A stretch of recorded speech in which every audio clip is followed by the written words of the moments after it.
안녕하세요. 행복을 드리는 해부만이원 최보미 원장입니다. 유튜브로 정말 오랜만에 인사를 드리는데요. 제가 그간 두 딸내미를 출산하고 육아하는 엄마 한의사가 되었어요. 아이를 키우면서 한의학의 우수성에 대해서 새삼 실감하게 되는데요. 한의사 엄마로서 우리 엄마 아빠들에게 아이를 건강하게 키우는 팁을 알려드리고자 유튜브를 시작하게 되었습니다. 그 중에서 우리 엄마 아빠들의 가장 큰 관심사 중 하나인 소아 성장에 대해서 먼저 알려드릴 건데요.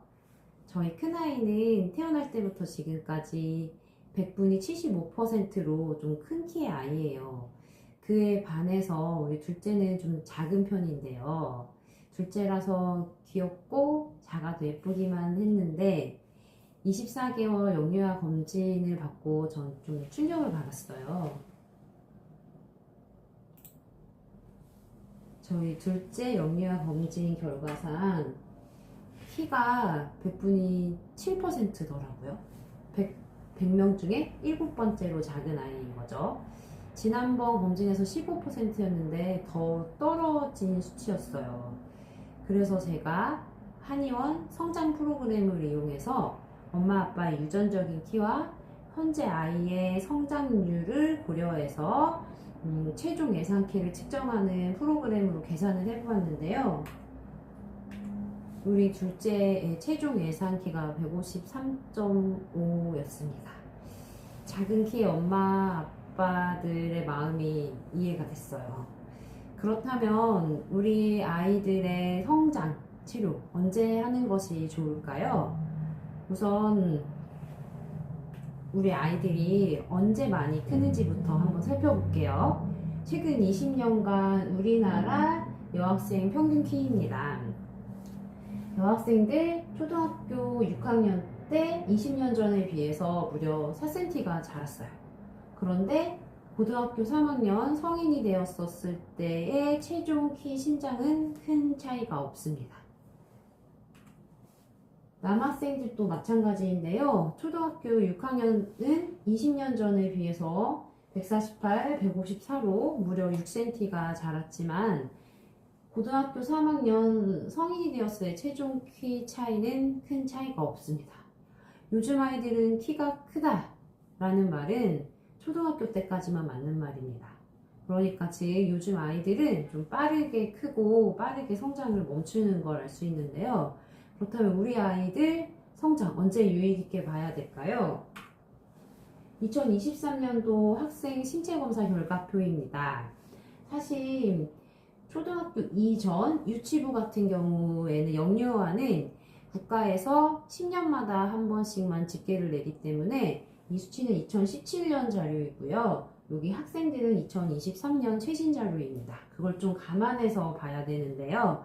남학생들 같은 경우에는 보통 1년에 6cm 정도 자라다가 급성장을 보이는 시기가 여기 초등학교 5학년부터 6학년 사이, 그리고 6학년에서 중학교 1학년 사이이고요.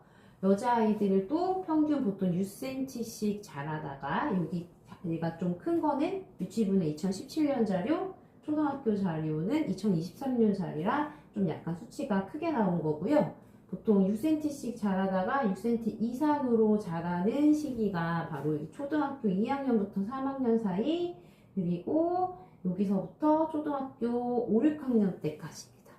그리고 중학교 1학년이 되면 여학생들은 성장판이 보통 다 닫히고 남학생들은 중학교 3학년이 되면 성장판이 다 닫히는 걸로 볼 수 있어요. 그러니까 남자아이는 초등학교 4, 5학년, 여자아이는 초등학교 2학년 때부터는 아이의 성장을 좀 유심히 관찰해 볼 필요가 있다는 거예요. 이때부터 이제 성장을 더 열심히 적극적으로 도와주는 것이 필요하겠죠. 그런데 이보다 좀 더 이른 시기에 성장 치료가 필요한 아이들이 있습니다.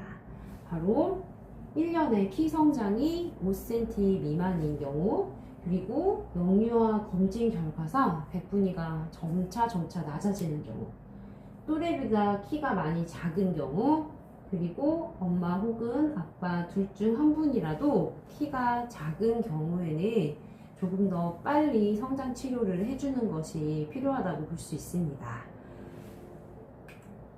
성장판이 열려있는 시기는 아까도 살펴보았듯이 여아는 만 13세까지, 그리고 남아는 만 15세까지인데요. 특히 사춘기가 시작되기 전에 최대한 아이의 키를 키워놓는 것이 중요합니다. 그래서 이러한 아이들의 경우에는 조금이라도 빠르게 치료하는 것이 중요합니다. 소아성장 치료는 빠르게 시작했을 때 후회하는 일은 별로 없습니다. 만약에 우리 아이 성장 치료가 필요하다고 생각된다면 조금이라도 빠르게 의료진과 상담을 하시는 것이 좋을 것 같아요. 여기까지 오늘 소아 성장에 대해서 알려드렸고요. 다음번에도 성장에 대해서 다시 이어서 알려드리도록 할게요.